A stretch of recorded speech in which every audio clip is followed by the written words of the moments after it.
and open source. Welcome, Philip. Thanks, Jim. Well, thank you, everybody. I think we are all that's standing between you, booze, and food, so we'll only be an hour and a half or 2 hours here. I'd like to introduce the panel. First, David Goswick. David is the CEO and founder of House. The ZE stands for Zero Energy. And maybe you can just take a second to introduce House to the folks. Thank you, Philip. My name is David Goswick. I'm the CEO of House Advanced Building Science. We go by House, H-O-U-Z-E, and as Philip said, the ZE stands for Zero Energy, which is obviously it's a trend that's emerging rapidly, and with the help of the convergence of the Internet of Things, we believe that our mission can be accomplished of every home achieving net zero energy in the near future. Cool, thanks, David. Jevons. Thanks. Art Lancaster, CEO and founder of CTO and founder of Affinergy. Affinergy, yes. Affinergy, I'm sorry. Melissa even taught me how to say that over the weekend. Pleased to be here. I'm here from Austin, Texas, and it's beautiful weather here. Today, our topic is very much what we're involved in my company, and our customers typically are broadband service providers, and more becoming the fact that anyone selling a product that connects becomes a services provider. And so they need to onboard the product, they need to register customers, provide support, but part of the good news is it's a connected product now, so you don't have to send a man in a truck to replace that control board that has that bug in the software to millions of customers. So it's this sort of world that's really the sorts of things we'll talk about here. And I'm also in the All-Scene Alliance. I chair the Gateway Working Group, and so a lot of the sorts of things that connect out to the cloud from the home is the domain of what we're working in. Thanks. Glenn Almendinger, CEO and founder of Harbor Research. Thanks, Phil. Nice to be here. We're a consulting and research firm that's, I guess maybe the best way to put this is I feel like Rip Van Winkle because this has been going on for 20 years. And it just keeps getting renamed and getting hyped a little bit more. So it'll be interesting to compare notes, I think, and share perspectives on what's different on this cycle. Thanks. And then finally, last but not least, Noah Harlan from Two Bulls, who's CEO and founder. Hi, Two Bulls is a software consultancy, product consultancy, specializing in mobile and the infrastructure to support it. We do a lot of work with both large companies like Qualcomm and innovative startups, helping them create things. And in particular, we have a product called Higgins that we created, which is the first all-join interoperable universal controller that helps connect all the OEMs into a logical infrastructure. Thanks, Noah. Before I start the panel, I'm going to put up a few slides. Is there a cricket? I think there's a digital cricket in the room. Thank you. This is a great picture that I carry around. I love this picture. This is the future. It's 1950s, just post-war. And what I love in it, I was going to say that the helicopter isn't real, but after this morning's drone session, even the helicopter in this picture is real and available for somebody to buy. I just love the fact that Noah pointed out that the dust-free floors are Roomba powered. It's a great future vision that's actually here, which is really stunning when you think about it. And as Glenn said, and I'm going to put this up here, Glenn, I put some of your hype prominently on here, along with Cisco and Intel and a whole bunch of others. Thank you, Glenn.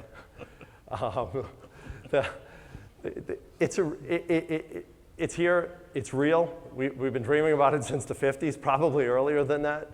And the numbers are just really staggering. But the question is, and the reason for this panel is really, how do we get there, and what does that mean? And I think it's interesting. I noticed this as we were all standing in the back of the room, and it was subconscious. But we have no product companies. We have nobody that makes things up here. Everybody makes bits or plans or hype. And so moving on to the title of the session, This is William Stanley Jevons. Does anybody know who he is? Exactly, one and the same. This is Mr. Jevons' elephant. Actually not. This is Mr. Jevons' elephant. This is James Watt. He made a more efficient steam engine. It meant you used less coal to make more horsepower. It was a really wonderful thing, except that Mr. Jevons expected a curve to look like this. Less pounds of coal used, more efficiency, life is going to be great. England is going to be less smoky. This is 1865. It was pretty nasty in downtown London. And unfortunately, what he discovered was this, that as the efficiency of coal went down, the tons of coal that were being used went up. And it went up at a factor 10 times greater than the factor it was going down. And what he discovered was, hey, a lot of people are buying steam engines because it's less expensive to use steam engines. It's an efficiency curve. It's funny, as we were prepping for this session, we get to talking and we were joking, and we realized that there's another one of these exact curves in the marketplace now. It's the shopping curve, right? This guy named Bezos, he made shopping real easy. He made it far more efficient to shop. And now the products per person is way up. So it's more efficient to shop, but we're all shopping more. And this Jevons paradox is really what's going to kick off this panel. It's this idea of the contrary, that, to escape from the finger trap, you don't pull, you push. And so with that said, I'm going to ask the panel to talk among ourselves about this contradiction in the IoT, the expected and the unexpected that it's leading.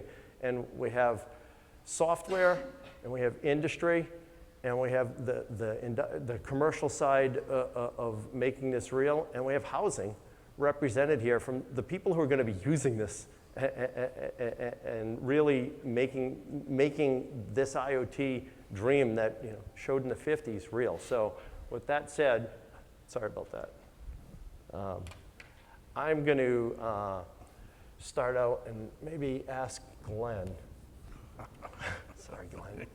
What's the paradox? You've been looking at this for a very long time through a lot of generations of IoT. What's the paradox? Well, I guess the way I frame this in my head is that the promise of connectivity, if you go backwards in time, was largely built around very mission critical B2B things. So I don't care if it's a factory, a grid, a missile, plane. And I suppose just based on the natural evolution of the technology today, this reaches far, far deeper into, and things like smartphones and new platforms are driving that into a whole B2C realm, which one would hope would in fact infect much of the behavior in the B2B realm. Because if you kind of look at the history of this, if you just think of, what way I think about this is if you think of simple, what I would call compound and complex applications, and so if I think of simple as just alerts and alarms and simple monitoring of things, the whole promise of this story is when you get to anything compound. So whether it's a commercial vehicle where I'm linking powertrain network with things that are tracking things in the back with fleet management, or I'm in a smart building or home and I'm linking all the subsystems and I'm sharing data across those systems, that's where compounding starts to have a real impact on how these systems would work. I think this is less a plumbing diagram problem going forward than it is just a social business problem, which is in these kind of strange bedfellow applications where all this shared data leverage exists. Do we even know how to do that as a vendor culture? Well, and I would also say that reveals another paradox that exists, which is that the industrial application where they're willing to spend millions and millions of dollars to create a system, they're also willing to tolerate the enormous expense of individual implementation of that system, individual interconnection of that system with, system A with system B. As things get cheaper and cheaper, people's tolerance for pain actually goes way down instead of up. So, if you spend $1 million on a system, you expect to spend a lot of money to integrate that system. But if you spend $50 on a device to install in your home, you really don't expect that should have a high friction to interconnect. Right. And the other side of that same paradox is one that, David, I remember from our first conversation, It's these use cases. You know, all of these use cases, you can watch a whole bunch of videos. My favorite is the Ericsson video that shows the whole smart house, guys at work, clicking on buttons. It's a great video of, it's kind of like this 50s diagram of what the future would be. It's Ericsson's R&D team looking at what the future would be. But when we talked about what you're trying to do, I was struck by the contradiction to that. That's where we want to get, but in reality, I think what you said to me was, you know, it's just these simple use cases. And maybe you can talk It about really is. We have to keep it so simple. We have to keep it focused on the consumer. And I think the point is, this really is a B2C to B play. I recall about 20 years ago the frustration of, I connected Intel with a home builder, a large home builder, and said, Intel inside the home makes a lot of sense. And the builder's response was to Intel, how much are you going to pay me to put the technology in our homes? And it's so ridiculous that now what's available is an open platform and inclusiveness. And I think that the key to this is just doing it. So that's what we're focused on, is building a platform through housing where it's open to all types of technologies that are converging on the consumer and the home. I think for me, one of the paradoxes is that this is supposed to be about it's easier, more convenient for, I'm really referring to the consumer marketplace, and one of the challenges is in fact, we get the wearable watch that you have to learn how to use, or it doesn't connect with something else because I bought this from one company, it's with another company, things don't interoperate. So there's a lot of obstacles to what I think are really the benefits and the efficiency gains, but those efficiency gains are in places we don't really think about often. You know, we think about, wow, we can really turn our lights on and off when we're not at home or see if they're on. Do we really want to do that? Well, it can be more complicated if you have to group lights and, you know, every light bulb switches on and off individually. You've got a wall switch, what do you do with that? You know, it actually, in many ways, there's so many impediments, and yet it's happening and growing very fast. And it's because of simple things like I mentioned earlier at the introduction, that you can't afford to not connect your appliances to the internet because you'll be wasting money if you don't. You cannot afford to do it the old way. It's so cheap to connect it. It's really going to be, what are the use cases that make sense? And so I think that's one of the real paradoxes for me, is that it isn't really the demand pull of consumers for the things we visibly show about home automation. It's really the things that are kind of under the covers that just happen, they grow on us, and suddenly everything is absolutely connected to everyone.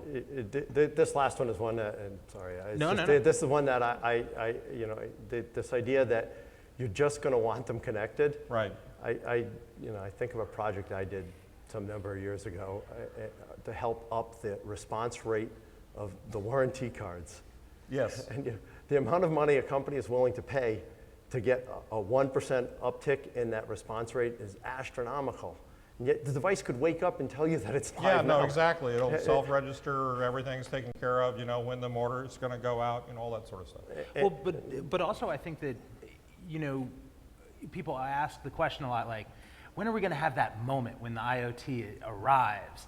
And it's such a bullshit statement because the moment that the IoT arrives is the moment that we all forget about it. Yeah. Like, when's the moment that doorknobs are going to arrive? No, they're just there and you use them. And it's going to be like that, which is it appears and it continues to progress. And the day that it becomes seamless, so long as the friction is there and people are consciously thinking about IoT, IoT still kind of sucks. Right. Right. You know, and when that goes away, then we're suddenly then IoT is actually here in a fully instantiated way. Yeah, and I think that goes to the notion of the house, the home, the building, the factory setting, the cable network, right? The operator's network as a platform. And It all comes back to quality of life, and it has to be seamless and reliable and affordable. And I think that there's so many moving pieces that we have an unprecedented opportunity to get it right this time. And the reason that we focus on energy as the common denominator with every home and building is is powered by something. Jim mentioned CES, and I spent with Art in the booth quite a lot of time talking to companies at CES. And what I was amazed with, we had a bunch of members and people in the industry come, people who make smart connected products. But it was the people who make really traditional products, and a lot from the home building industry, especially HVAC, who were coming up and saying just that. You put a boiler in the house and it's there for 25 years. We want to get in on that upgrade cycle now, and we want to do the right thing now so that we can be part of that system and really think about it. And I think, Glenn, this is one that you and I have talked about quite a few times. Well, yeah, I mean, a product on a network turns everybody into a service business. And, Yeah. But I want to go back a half step. We used the term, I don't know, 5 or 6 years ago, where we called it invisible business. And the thing we talked about was if the whole world today is programmed in an IT context for fingers and eyeballs, the whole point of all this is that this would be invisible automation. I don't really, to your point, which is I don't really need to see all this, and I certainly don't need to worry about setting a software policy for managing the lights in my home and updating the policy every week. The whole point of this is that it would behave much more like a control paradigm than it would like a classic IT paradigm. But there's a tension that then appears as well, though. And this tension is going to reveal, I think, the greatest challenge for us and for everyone sitting in this room who's trying to work on this, which is, on the one hand, there are some network effects that have enormous benefit in the power space. Like I think you cannot underestimate the extent to which power management on a macro scale is going to be a huge driving issue. Like we saw Apple last week do a 850 megawatt power deal. Who would have thought that electronics manufacturers were going to be doing power deals? But and then on the other side, you have all these devices that are very, very intimate and lots of data and privacy. And you've got a tension there, which is that on the outside, you've got a lot of ability to moderate usage and to affect the power usage, the power curves, the dynamic over the day, peak demands, leveling those out, and that's coming from outside the home, those requirements, right. If we speak about a home environment or a work environment. But then you have like a lot of really private and secure things. You've got cameras and microphones and sensors and your personal data and your personal files and your life inside these environments. And that intersection point where those two meet is going to have a lot of friction and a lot of tension. We just hope it's creative contention. To this point, I think it talks to the home energy and to a lot of this. At CES, we had one of the member companies we had at the booth was a company called ISI Heatworks. And they have a really very, very cool. That thing's so fucking cool. It's new technology, hot water heater. It's like 98% efficient. There's no heating element in it. It's super, super cool. Yeah. And it's this big and fits under your sink. Yeah. And somebody from the European market came up, held it up in their hand and said, you know what I'm going to do? I'm going to buy one of these. And I'm going to hook it in line with my gas hot water heater. And I'm going to write like 10 lines of software that's going to get the price of gas and the price of electricity, because I get spot power pricing on both. And I'm going to decide which one I'm going to run on which one is cheaper on my network. And within a month, it'll pay for itself. Yeah. And like that's a quality of life and quality of wallet idea, which I think just goes to that whole piece. Assuming you can do it seamlessly. If users... Nobody wants to write software except for you. Like if my dad has to go in and try and figure that out, we're all screwed. Like it'll be terrible. Good point. And it really comes down to interfaces then, and how we create compelling interfaces. And, I mean, we're talking about this tomorrow. Kylie from Two Bulls is, the challenge of app overload. And, right now it's this highly balkanized situation where it's like, you want this, all these different devices. And part of what AllJoyn's trying to solve is to get these devices to interact. But this question of like, nobody wants to pull out, their phone to turn on their lights. Like, until you can match the performance of a light switch, right. You haven't built a better Or the clapper. mousetrap. Yeah, or the clapper. So, latency is critical, usability and accessibility to the controls. Yeah, there are a lot of apps where there are many, many more button pushes than just getting up off the sofa and flipping the switch on the wall. Well, people want safety, they want security and peace of mind, they want low cost, they demand reliability, they want to not have to think about it. But then there is a small segment that would like to play with it. So I really think there's two plays here. One is empowering that consumer to control their lives, and then the other extreme is someone else controlling it for them, maybe utility, for example, from an energy standpoint. Yeah, and that's where I think that whole kind of arbitraging and parlaying where, gee, if you push the button on the dryer right now, it's going to cost you $1.50. But if you push the other button right now and tell it to wait till the demand is down, it's going to cost you 25 cents. That's real money. Yeah. You put that in a cookie jar. Absolutely.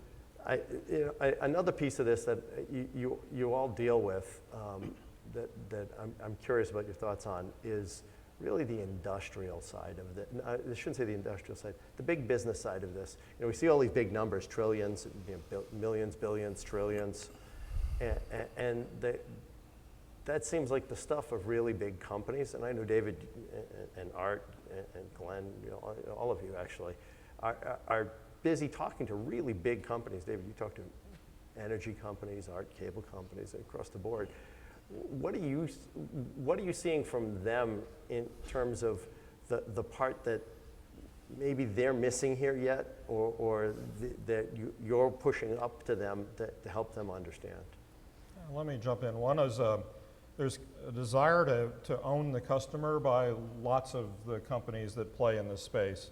And that can be companies that sell you consumer products, Apple or Google or pick anybody. They want to be the platform. In addition to that, you've got the companies like the big cable operators, the big security monitored companies, that while they'll say they have open, they really want it all to be theirs and you are the customer of their. There is, I think, historically it's been a convenience for a customer that doesn't know technology, that wants these features, and they just call up their cable operator and say deliver it, or call their security company and deliver it. But that way it's not going to grow fast, and the real opportunities are not there. There's just not enough interop today, but that's changing, and it's really in this type of organization, the movement in open source that many of us are involved in, like we're doing in Linux Foundation, be it Allseen or IOC or OIC, et cetera, that the internet has evolved through open source and openness. Private platforms will constrain growth. Openness will cause explosive growth, and it's happening. It's here now. And so what we're really seeing is that how to learn to make money in the open world has happened well in the internet. It's about to happen in the Internet of Things. And I think it's a matching of, there's DIY consumer products that are selling like crazy, even though they don't interoperate with other things, but they're nice vertical point solutions. We have managed service providers that are skyrocketing in growth, and automation's driving it. So we're going, I think, through this next year or two into a major transition where interoperability will be real. It's already somewhat real, but I think the real question is what will happen with these traditional protocols. Privacy isn't good, interoperability isn't good. There's just a lot of issues that I'm a big believer that our type of community, like in the Linux Foundation, doing open source is how these things will truly interoperate, because you'll have totally open APIs, code for free that'll do it, and then all of us that have customers we want to sell services to can benefit from that leverage together. Can I be the skeptic? Of course. Please. I think you're the curmudgeon skeptic. I used to describe this as the overworld and the underworld. Yeah. Okay? And the overworld was largely, IT and the things that have happened from an open system standpoint over the last 20 years. And the fact that, whatever chemistry drove all that, a lot of people got together and figured out this would get a lot bigger, a lot faster if we all play together. Yeah. I got to give to get.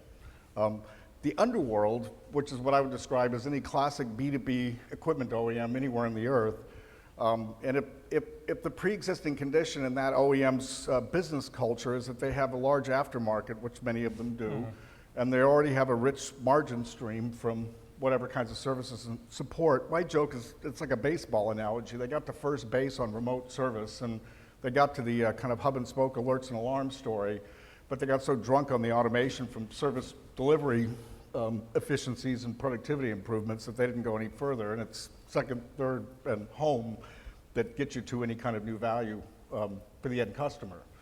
So if I go back to the compound context, right, and I just say at a hospital, I think the numbers are something like in an average 200-bed hospital, there's 250 plus brands of equipment in that hospital.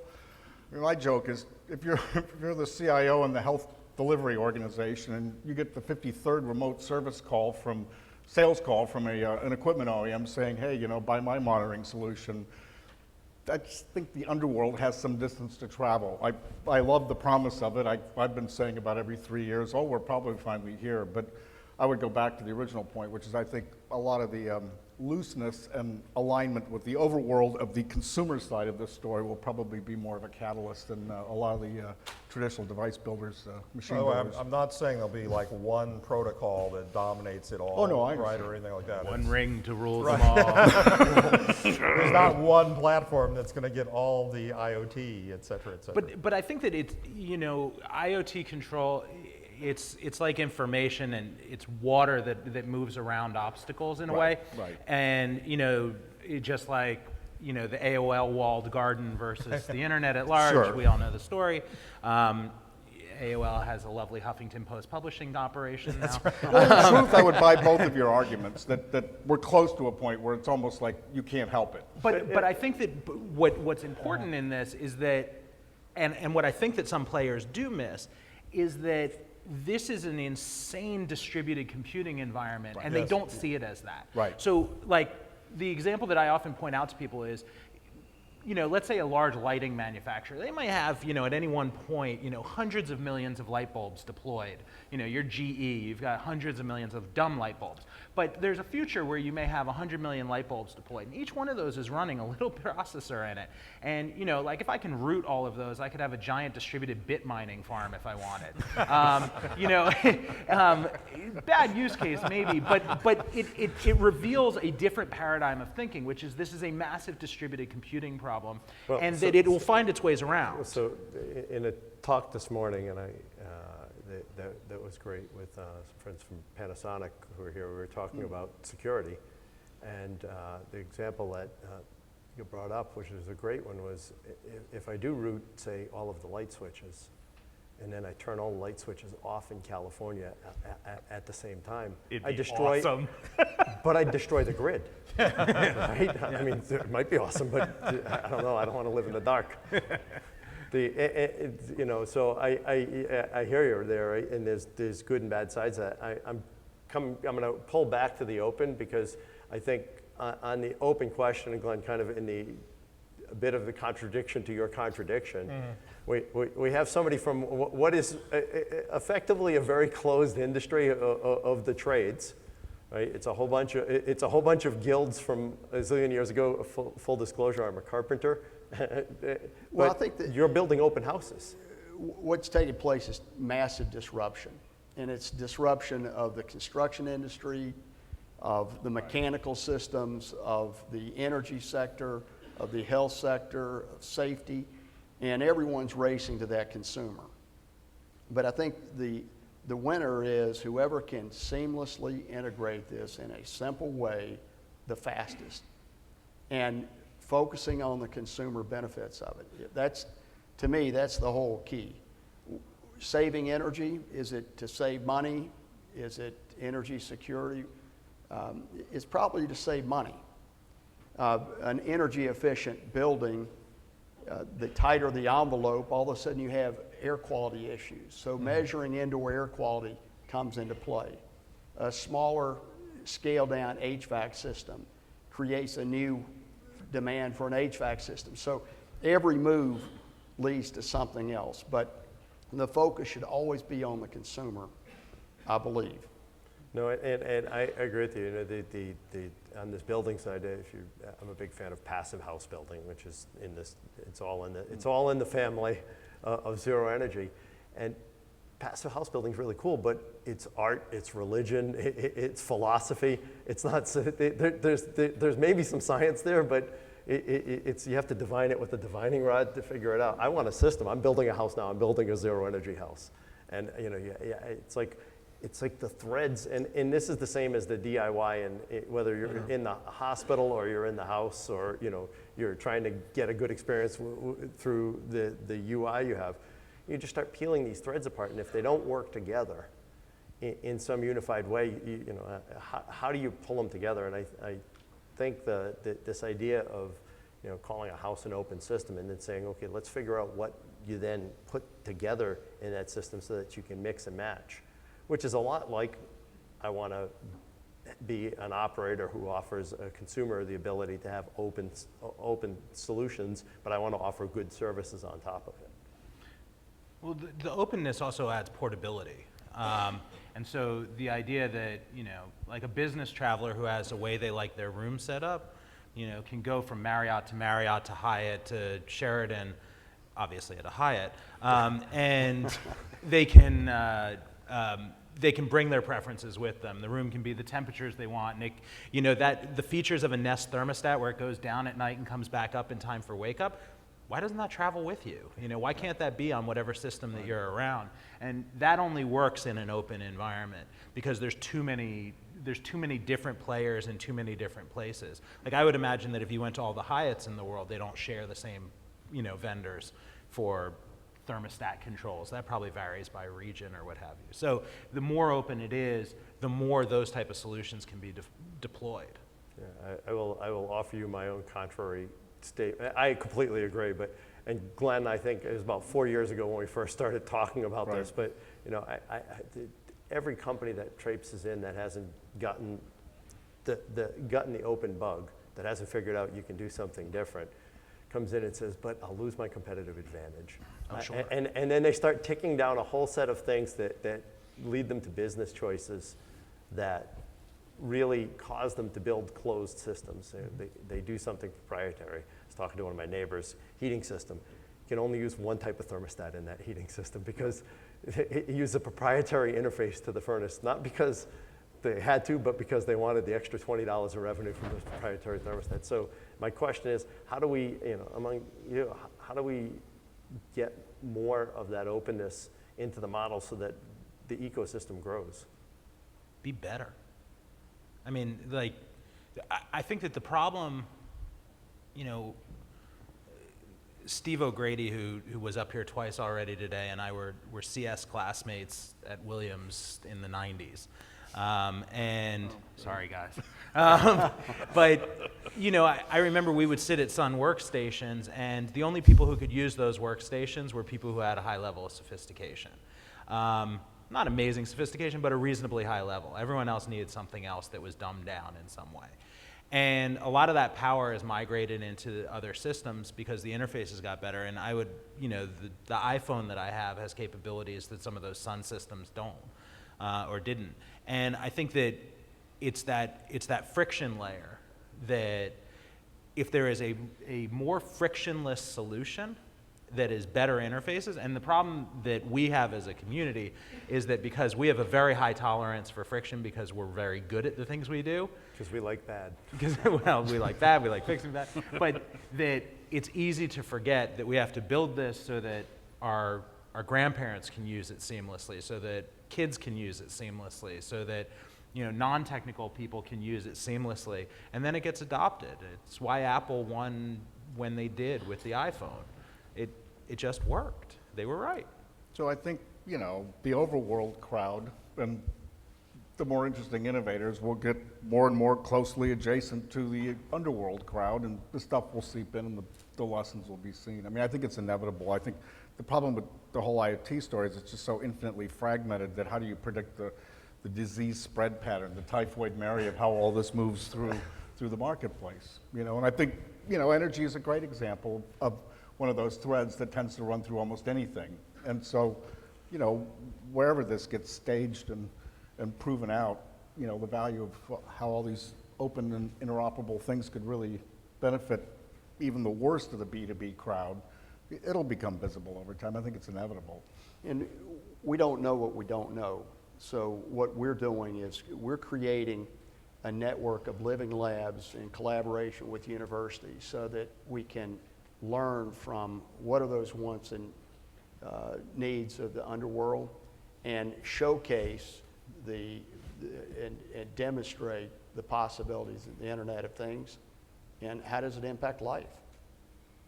I think it's really, in terms of getting to broad interoperability, it's an exciting time in a way. It's kind of a new beginning. As we've moved into consumer product applications that are really growing fast, just publishing an API isn't enough anymore. We've got real momentum, and I'm looking forward, even though I'm on the All-Scene board, I'm really looking forward to the OIC interactions in this conference this week. Because the good thing about development in open source is people will develop using whatever they want out of the open source and hook it together in ways that create great value in products and applications. And the good stuff will survive, and the other stuff no one will use. And so it's fundamentally up to the market of developers and the companies making the products. And so I think we'll see it. Another thing that's sort of interesting for me is that what Noah was saying earlier about it's a distributed platform. Well, it isn't for that purpose, obviously, to mine bitcoins. It's, in fact, automatic presence awareness. Devices talk to each other. We get fast latency in operation. And very important, it's in my talk tomorrow, is privacy. No one needs to know, and yet all automation can work, and the cloud services can work. It can all be encrypted. This world is one where you don't have to give up your privacy to get all this automation. It can be part of what you buy when you buy your products, your services. So it's exciting times. It's almost a new beginning. I mean, this conference, we're talking about, you know, Linux Foundation when it started long and long ago. Well, home automation has been around a long time, Right. but it's fundamentally new and different in many ways because we've had M2M technologies, peer-to-peer technologies, all kinds of things that have been used in trains, planes, all kinds of stuff for years, but now it's relevant to consumer products and services. So a few years ago, Tubal's created a point-of-sale system for restaurants and bars called Breadcrumb. And one of the big sales points of that was, listen, it's software and it's cloud. You buy whatever hardware you want. And the restaurants were like, are you kidding? We've never had this opportunity before. We were like, yeah, if your system breaks, just go down to Best Buy and buy another iPad and you're back up and running. And they hadn't experienced that before because they were used to a sort of big centralized model. Or having to choose Pepsi or Coke. Yeah, right? exactly. And you know, that system now it belongs to Groupon, but that experience was really interesting because, and I think that there's a learning in there, which is that when you go up against the large embedded system where they've created all these proprietary walls, the sales tactic of openness, and admittedly our system wasn't open source, but it had that ability to sort of say you can make decisions on your own, is that you go to the operator and you say, listen, you can use that system, but you're tied into maintenance contracts, you're tied into a single provider and their schedules and their billing and their cost structure. But instead, when you use things that are open, you're empowered to make good market decisions about what's going to work for you and to choose the best piece of hardware. And then you force hardware players, just like software players, into build a better damn product. Well, if you build the best, you should win. The engineers are going to make choices, but it's going to be, at the end of the day, it's going to be the quality of life. You know, do I want to be an engineer in my house, or do I want my house to be a house? No, You know, I mean, it needs to know when to do things because it learned from you, basically. Yeah, I mean, that round Honeywell thermostat worked really well for a very, very long time on the wall. Maybe it wasn't very efficient, but you know, we could turn it down at night and turn it up during the day, and it didn't require any special knowledge. And so I think from talking with all of you, as I have for a long time, some of you newer friends and some of you are older friends, the thing I find most interesting and kind of contradictory to what I read a lot of times about this is, one, it's not really the tech. I mean, the tech is important, but the tech is just the stuff that makes this work. Two, that the experience is really important. Three, it's the effect of that experience on the quality of my life. And then four, we've talked a lot about this, and that is that it all has to fit into some business model that makes economic sense for everybody involved. So with that, I'd like to thank you all very much for coming up.